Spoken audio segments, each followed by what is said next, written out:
Hello guys, welcome back to the channel. This is Gab from Tech Tips for Business.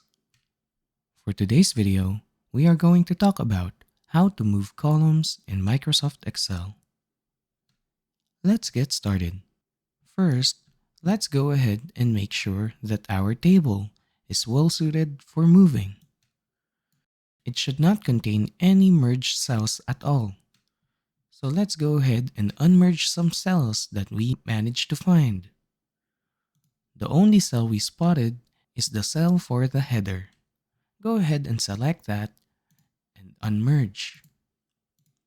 Now that we've unmerged it temporarily, let's go ahead and figure out what we want to do for now. Let's say I want to move the year column from the front up to the end. It's quite easy. All you have to do is highlight the whole column.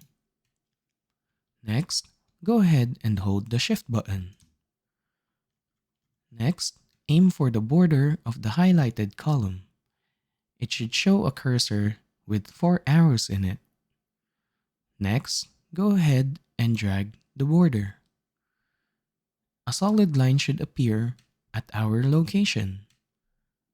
Go ahead and release the mouse pointer. And there we go. We just managed to move a column in Microsoft Excel.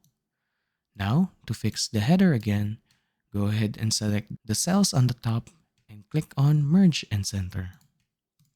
And there we go, good as new. And this is how we move columns in Microsoft Excel.